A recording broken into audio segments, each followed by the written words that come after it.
નમસ્કાર, કરુણા ટોક્સમાં સૌનું સ્વાગત છે અને હું છું કૌશિક મહેતા.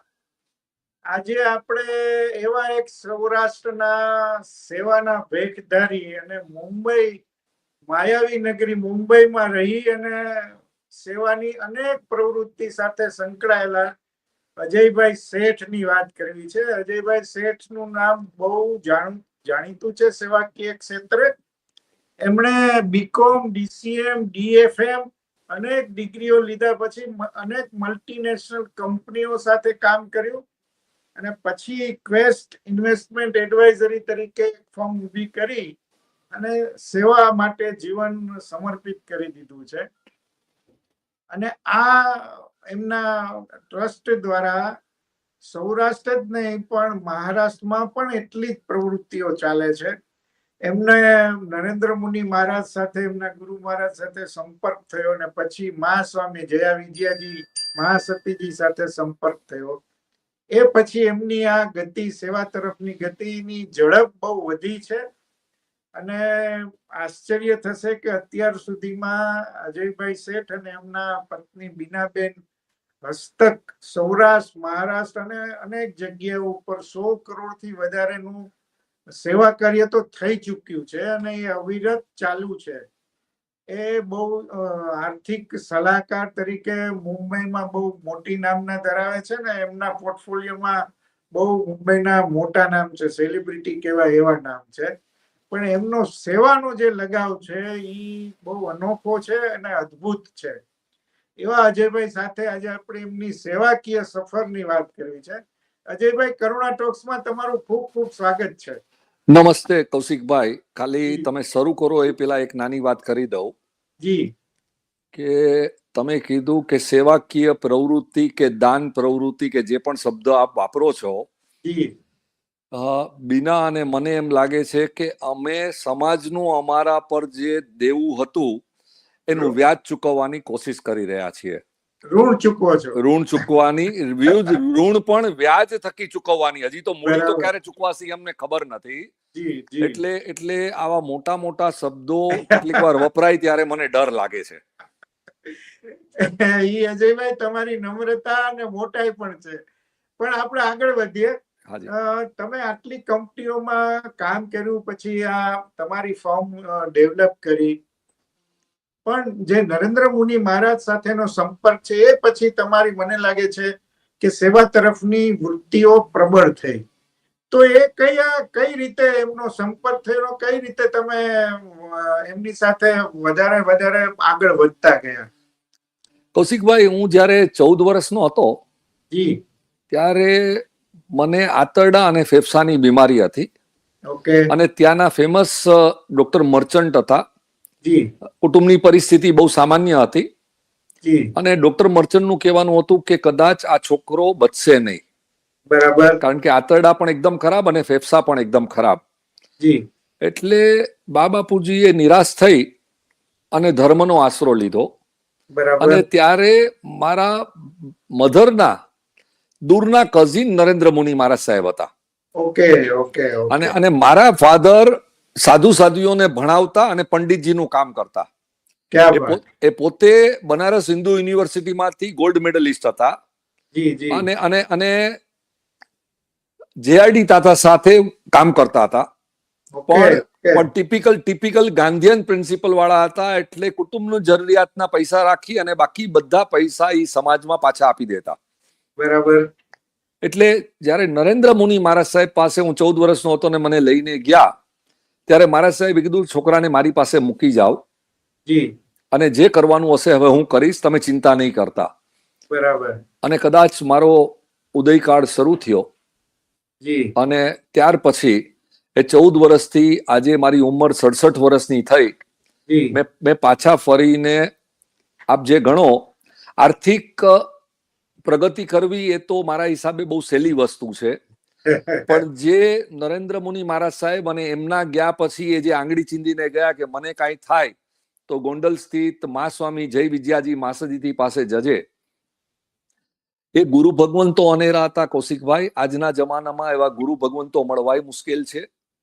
અને એ ગુરુ ભગવંતે આપણા ભગવાન મહાવીરના 4 સિદ્ધાંતો પર જ આખી મને કે ધર્મ તારે ન કરવો, ધર્મની સમજણ પણ ન કેળવવી, ખાલી 4 શબ્દ પર ચાલજે, દાન, તપ, શીલ અને ભાવ.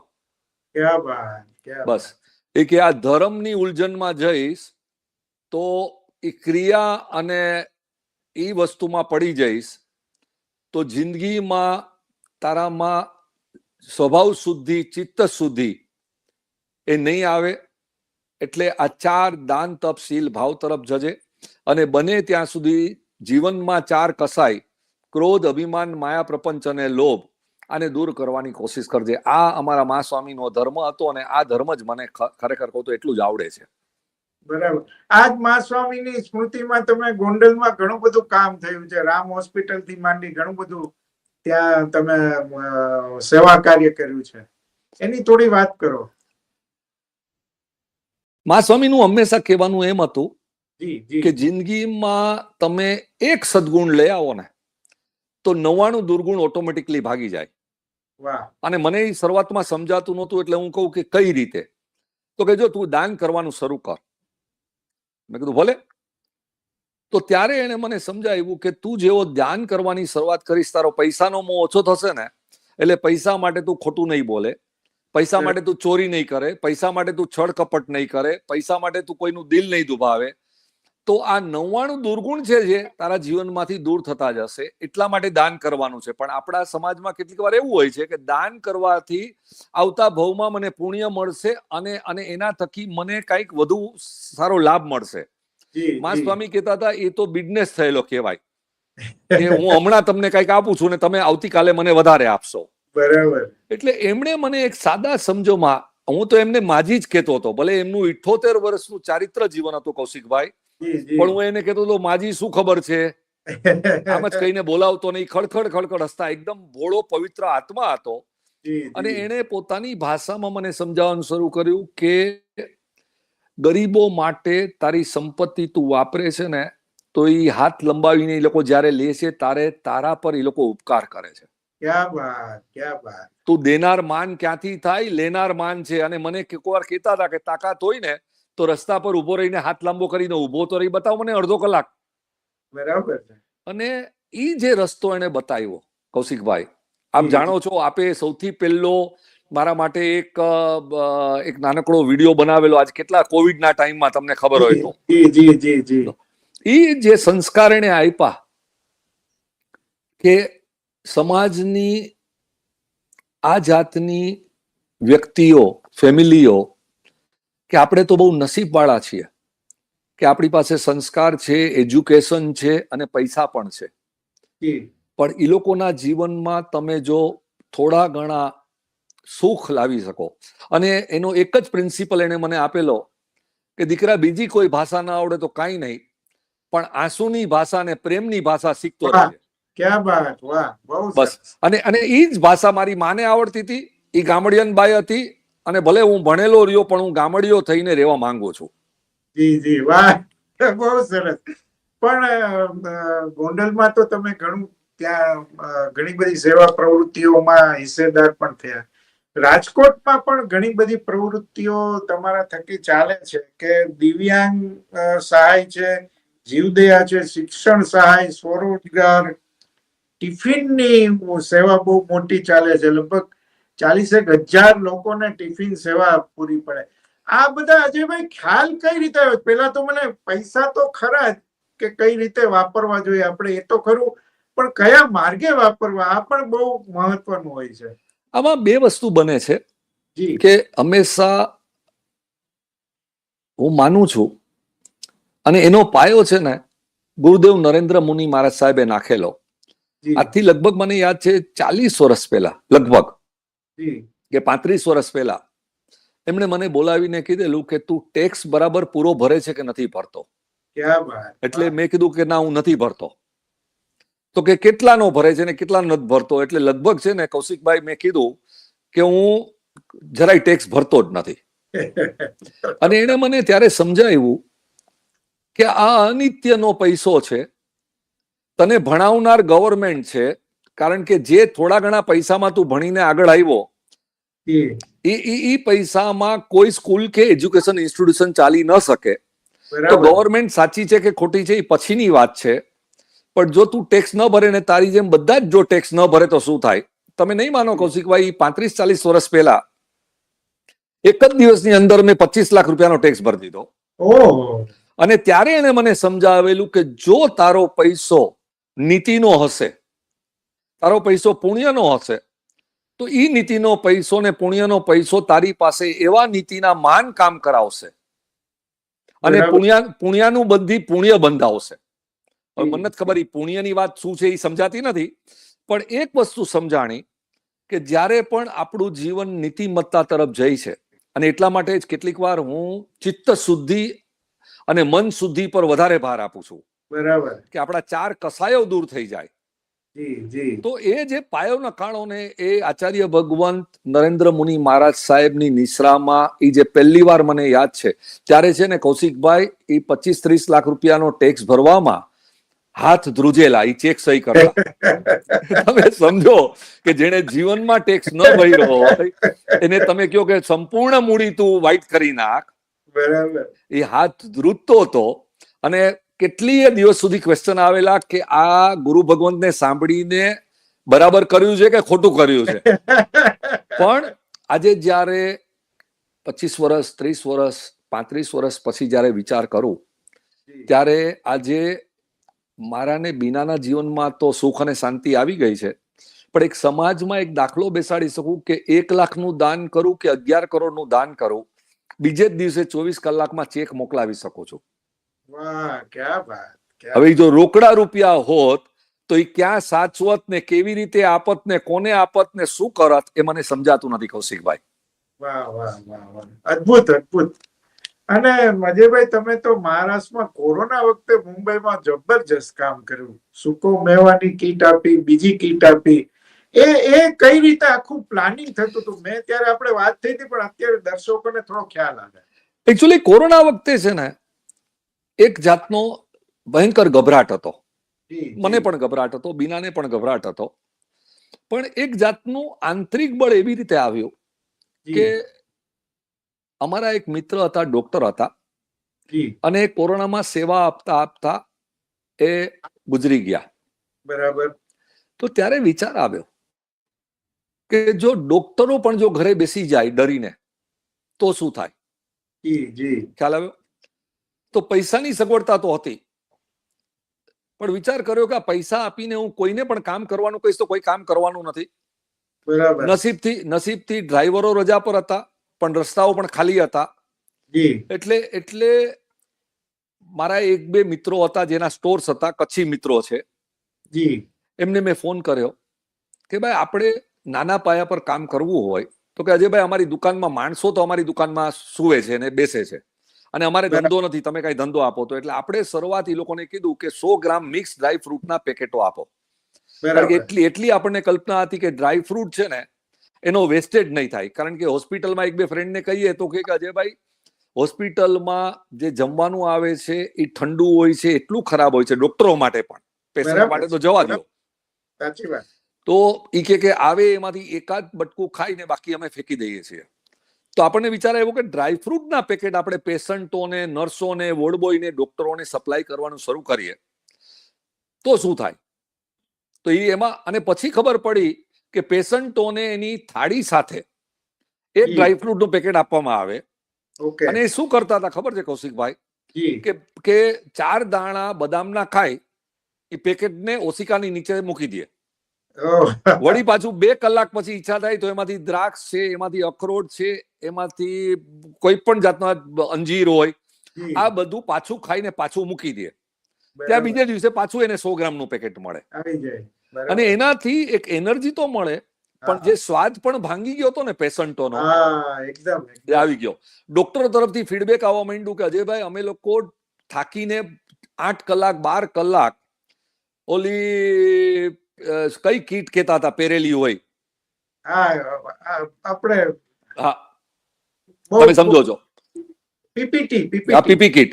તો એ પીપી કીટ છે જે એમાં પસીનાથી ગંધાતા હોઈએ, થાકેલા હોઈએ, તો સીધા અમે બાથરૂમમાં જઈએ, નાઈ લઈએ, બહાર આવીએ, અને તમે નહીં માનો અજયભાઈ, એ ડ્રાયફ્રૂટના પેકેટમાંથી 4, 6, 8, 10 દાણા ખાઈએ, 2 કોફીના કપ પીએ અને સૂઈ જઈએ.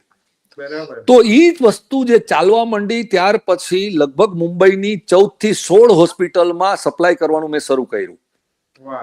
બધા ડોક્ટરો મને કહેતા, તમારી ઉંમર જોતા ચાન્સીસ છે કે તમે જ નહીં બચો. બરાબર. હું સવારનો નીકળેલો, તમે નહીં માનો કૌશિકભાઈ, બપોરના લંચ માટે આવું અને મને આઇસોલેશનમાં મૂકી દેવામાં આવેલો, મારા ઘરમાં પણ. કે મારા જ આવીને મારું ટિફિન મારા રૂમમાં મૂકી દીધું હોય, હું સીધો આવીને નાવા જાઉં, જેટલું થોડું ઘણું ખાવું હોય ખાઈ અને પાછો ગાડી લઈને નીકળી જાઉં. પણ એક અનેરી શક્તિ આવી કે કૌશિકભાઈ તમે નહીં માની શકો કે આખો કોવિડના ફર્સ્ટ ફેઝ ગયો, સેકન્ડ ફેઝ ગયો, પણ મને ને બીનાને કોવિડ જ નહીં થયું. ક્યા વાત, ક્યા વાત. તમે સમજો કે જ્યાં ગભરાટ આપવામાં આવેલો કે તમારી બંનેની ઉંમર 60 વર્ષ, 62 વર્ષ, 63 વર્ષની ઉપર છે, ત્યાં અમને બંનેને કોવિડ જ નહીં થયો.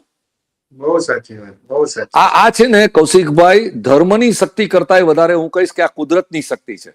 બરાબર છે, એકદમ. આ કુદરતી શક્તિ છે કે જ્યારે તમે એ રીતના ભાવથી કંઈ પણ વસ્તુ મેળવવાની નથી, કારણ કે એમાં કોઈ મારું તકતી પર નામે નહોતું મૂકવાનું. એમાં મને નથી ખબર કે હું કોને આપું છું. અને એની પછી અમે લોકોએ ટોયલેટરી કીટ શરૂ કરી. તમે નહીં માનો કે જે પેશન્ટો ગરીબોને મૂકવા આવતા હતા, એ લોકોને હોસ્પિટલની બહાર એના ફેમિલી મેમ્બર ફેંકીને વયા જતા. ન એની પાસે ટુવાલ હોય, ન નેપકિન હોય, ન બ્રશ હોય, ન પાવડર હોય, ન દાંતીઓ હોય, કાંઈ ન હોય.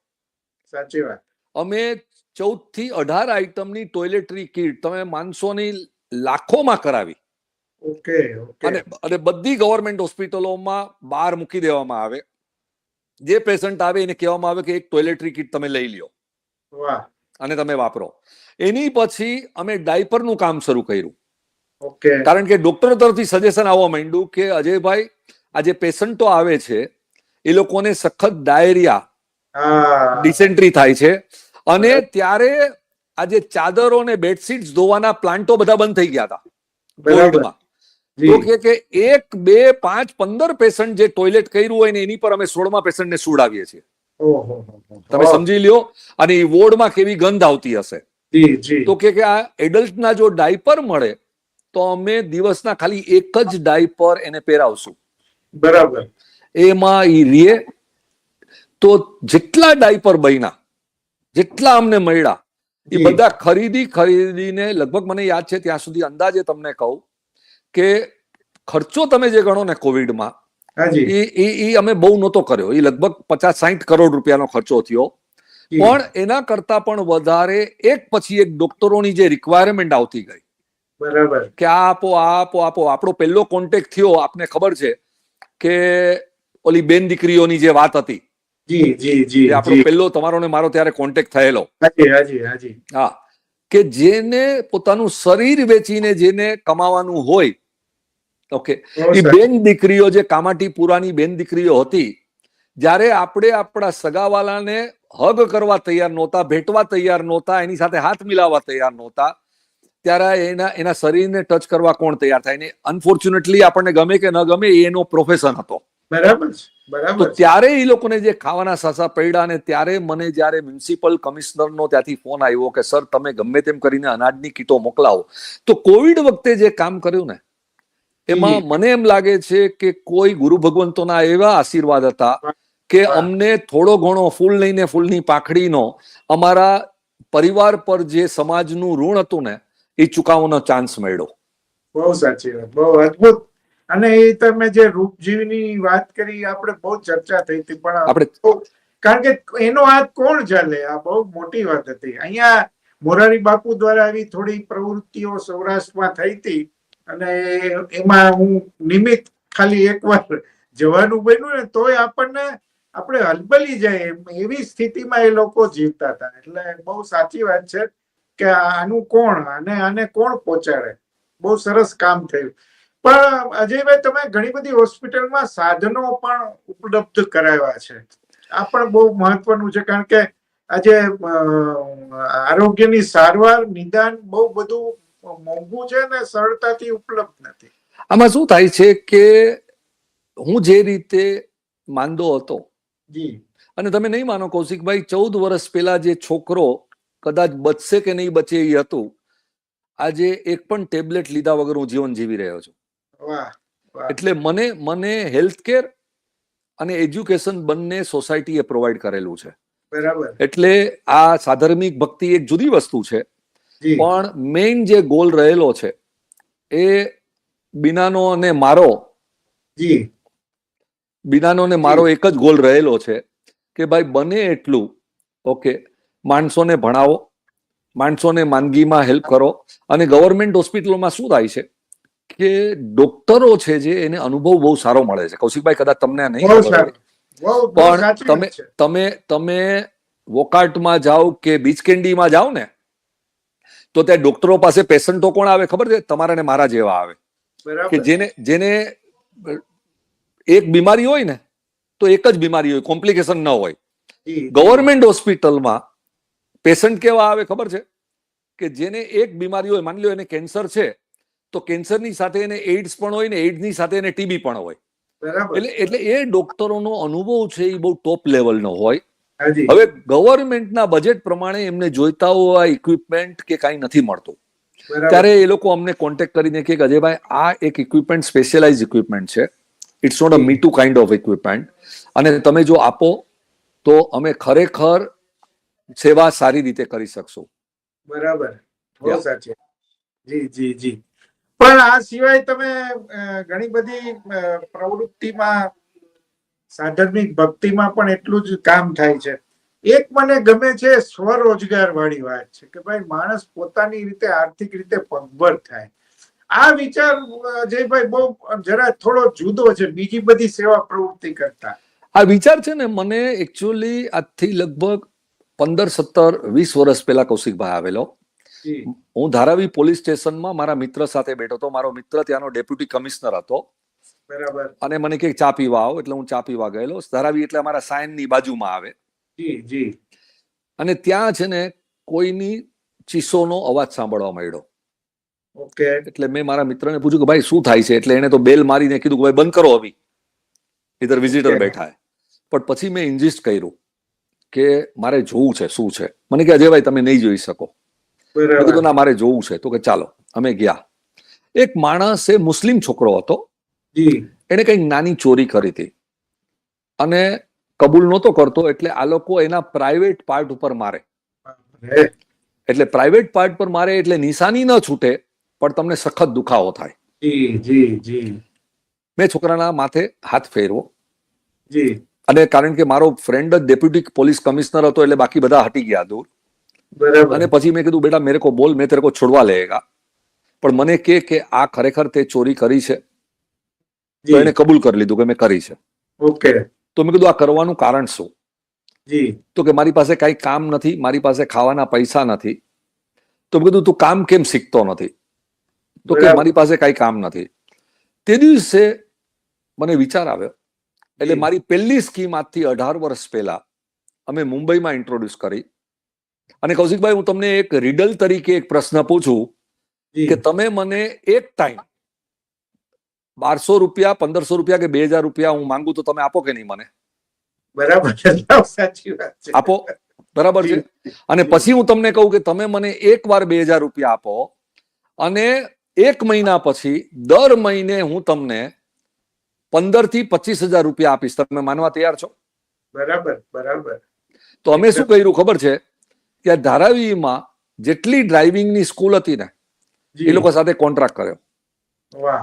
કે જેટલા છોકરાઓ આવે આ પોલીસ સ્ટેશન થ્રુ, હિન્દુ હોય, મુસલમાન હોય, ક્રિશ્ચન હોય, ગુજરાતી હોય, તમારે કઈ જોવાનું નહીં. એને ડ્રાઇવિંગ શીખવાડવાનું. વાહ. અને એનું બિલ તમારે અમને મોકલાવી દેવાનું. તમને હમણાંનો એક કિસ્સો કહું કૌશિકભાઈ, સમય છે કે નહીં મને નથી ખબર.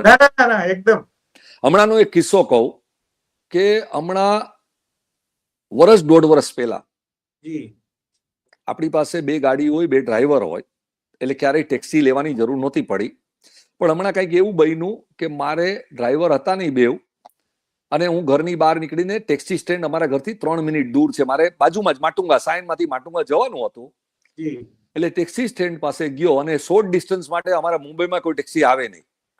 બરાબર. તો હું ત્યાં જઈને હજી ઉભો રહ્યો, ત્યાં એક ટેક્સી ડ્રાઈવર બહાર નીકળીને મને કહે કે સર કિધર જાના હે.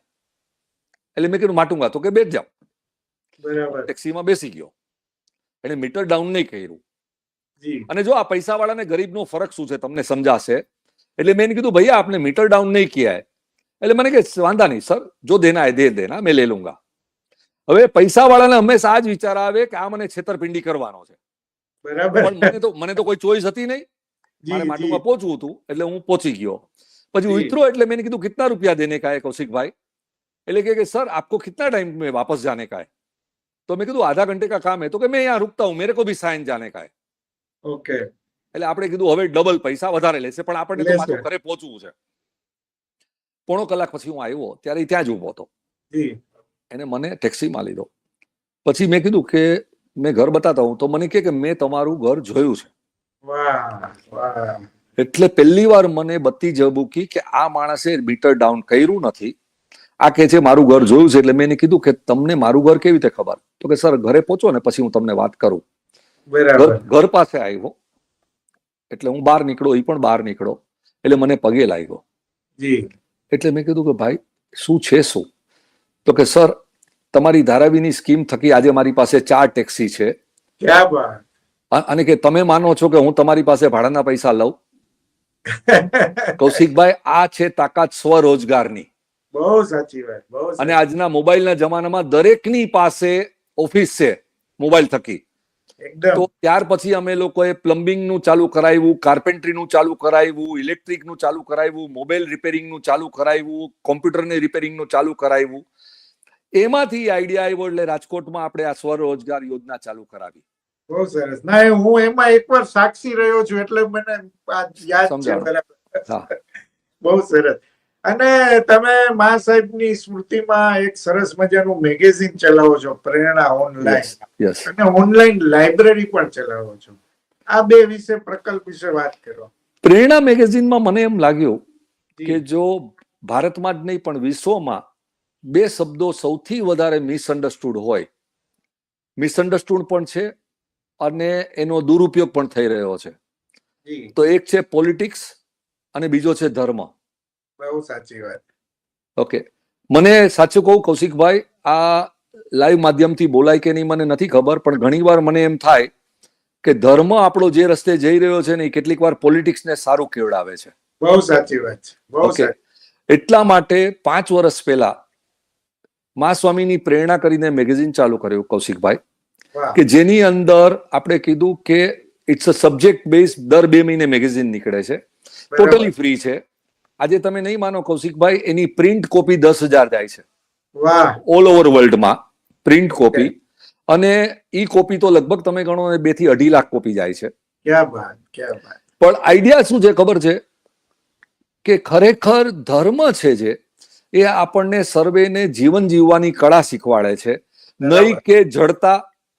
પણ આજે તમે જુઓ કે દરેક ધર્મમાં, આપણે જૈન ધર્મની કે હિન્દુ ધર્મની શું કરવા વાત કરીએ, આજે મુસ્લિમ ધર્મમાં જે કાપાકાપી થાય છે એ શું તમને લાગે છે કે મોહમ્મદ પૈગંબરનો મેસેજ હતો?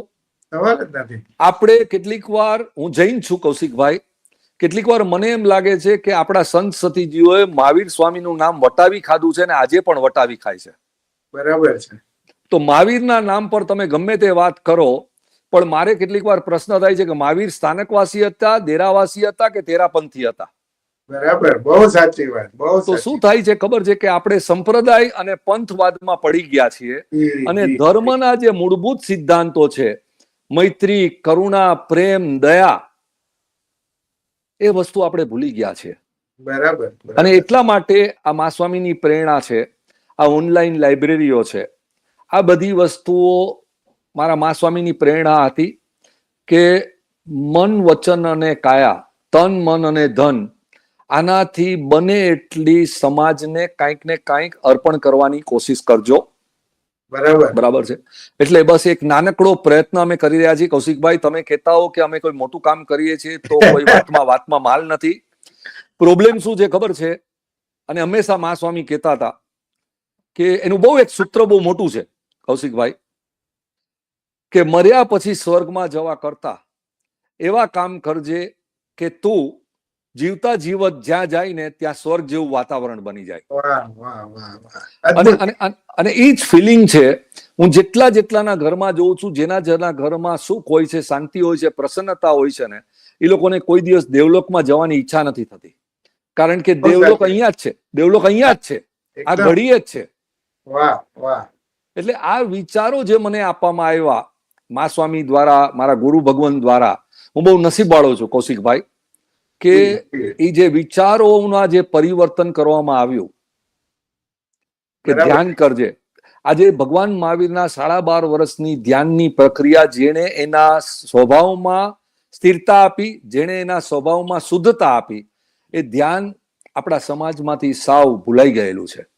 બહુ સાચી વાત. તો ધર્મ આ છે કૌશિકભાઈ, ધર્મ આ છે. એટલે જ કેટલીક વાર ગાંધીજી કહે છે ને કે આ પૃથ્વી ઉપર બધાની નીડ માટે પુષ્કળ છે, પણ આમાં કોઈની ગ્રીડ હોય તો શું થાય? ક્યાં બાત. વાહ વાહ. પણ અજયભાઈ, છેલ્લો પ્રશ્ન, આટલું બધું તમે જુદી જુદી દિશામાં કામ કરો છો, એવી કઈ હજી ઈચ્છા છે કે આ દિશામાં પણ મારે હજી કામ કરવું બાકી છે? એક દિશામાં કામ કરવામાં હું અગાધ પ્રયત્ન કરી રહ્યો છું, અને એ છે કે મા સ્વામીનો છેલ્લા 2 સંદેશાઓ. એક સંદેશો એનો એ હતો કે મારા તને આશીર્વાદ છે, પણ તું સાપસીડીની રમત રમવા જઈ રહ્યો છો, બરાબર, અને તને સાપસીડીની રમતમાં 90 સુધી હું પહોંચાડી દઈશ, પણ એટલું યાદ રાખજે કે 91 થી 100 સુધીમાં ત્યાં ખાલી ને ખાલી અહંકાર અને મમત્વના સાપોલિયા છે. બરાબર. એમાં તારે તારી જાતે બચવું પડશે. હજી પણ ઘણીવાર એમ થાય કે ભલે શોર્ટ ટાઈમ માટે પણ એ મમત્વ, એ અહંકાર પૂર્ણપણે જતો નથી. ખરેખર કહું તો હવે જરૂર છે અમારે બંનેને અમારા જીવનમાં સૂક્ષ્મ રીતે પણ શુદ્ધતા લાવવાની. એટલે અત્યારે પ્રયત્ન જે મારો કે બીનાનો જે અત્યારે ચાલી રહ્યો છે, એ હવે અમારા પોતાના માટે. અને એટલા માટે જ કૌશિકભાઈ, છેલ્લે વાત કરું તો મા સ્વામીએ જે બાધા આપી હતી, અમને લોકોને બહુ કામ કરી ગઈ છે. 2 બાધા આપીને છેલ્લે ગયેલા. એક બાધા એ આપી હતી કે બને ત્યાં સુધી તું ક્યાંય જીવનમાં કોઈ પણ જાતનું બહુમાન કે એવોર્ડ નહીં સ્વીકારે. પણ છતાંય એ શરૂઆતમાં નહીં ટકી, પણ હવે એકદમ મજબૂત થઈ ગઈ. અને સેકન્ડ થિંગ, જે બાધા મેં પૂર્ણપણે પાડી શક્યો છું, કે જીવન પર્યંત તું ક્યાંય ટ્રસ્ટીશીપ કે કમિટી મેમ્બરમાં કોઈ પણ પોઝિશન નહીં સ્વીકારે. એ બાધા પૂર્ણપણે અમે પાડી શક્યા છીએ કે ભાઈ ગમે તેટલું કામ કરો સમાજનું, પણ ક્યાંય બહુમાન નથી લેવું, ક્યાંય એવોર્ડ નથી લેવો, ક્યાંય ટ્રસ્ટીશીપ કે કોઈ પોઝિશન નથી લેવી કે જેને કારણે સૂક્ષ્મ અહંકાર પણ અંદર ના આવી જાય. અને સેકન્ડ થિંગ જે છે, જેના માટે હું ખરેખર અત્યારે હવે જે કહું છું એ મારા પોતાના માટે કરવા માંગુ છું, અને એ છે કે સમાજમાં કામ કરતા કરતા આપણા હૃદયમાં આપણે એવા કુદરતમય થઈ જઈએ. આપણે કેટલીક વાર માણસો માટે કામ કરીએ છીએ, પણ મને યાદ છે કે મારા મધર મને કહેતા હતા કે જાને કીડીનું કીડિયારું પૂરી આવ ને, તો આજે એમ વિચાર આવે છે કે ઓલ લિવિંગ બિંગ માટે, કારણ કે આજે જે ક્લાઇમેટ ને એન્વાયરમેન્ટની સિચ્યુએશન જોઈએ છીએ, કે આપણે ઓલ લિવિંગ બિંગ માટે નાના કામો કરી એક દ્રષ્ટાંત સમાજમાં મૂકી અને પછી આપણો સમય પૂરો થાય ત્યારે આપણે શાંતિથી પ્રેમથી વિદાય થઈ જઈએ. બસ એ જ અભ્યર્થના બાકી છે. ક્યાં વાત. વાહ અજયભાઈ, બહુ આનંદ થયો. ઘણા સમય પછી તમારી સાથે આટલી નિરાતે વાત થઈ, અને આટલું બધું કામ કર્યા પછી પણ એનો અહંકાર જરાય પણ મન, દિલ, દિમાગમાં ક્યાંય ન આવે એવા સંકલ્પ સાથે જીવવું એ બહુ અઘરું કામ છે, અને તમે અઘરું કામ કરી રહ્યા છો. આ જે પ્લેટફોર્મ છે, તમને ખાલી અડધી જ મિનિટ લો. આજે કરુણા ટોક છે, અજયભાઈ તમે રાજકોટ ક્યારેક આવો પાછા, ત્યારે આપણે મુલાકાત. મિલનભાઈ ચલાવે છે, છે ને, મિત્તલભાઈ ખેતાણી. હા, મિત્તલભાઈ ખેતાણી. જી જીવદયાનું બહુ સરસ કામ થાય છે, અને 3 હોસ્પિટલ છે, 11 એમ્બ્યુલન્સ છે. બહુ સરસ. નમ્ર મુનિ મારા સાહેબ, ઘણા બધા મારા સાહેબોના પણ આશીર્વાદ એમની સાથે છે, પણ બહુ સરસ કામ થાય છે. અને હવે રાજકોટ આવો ત્યારે જરૂર મળીશું અને આ પ્રવૃત્તિ પણ જોઈશું. Thank you Ajaybhai. Thank you.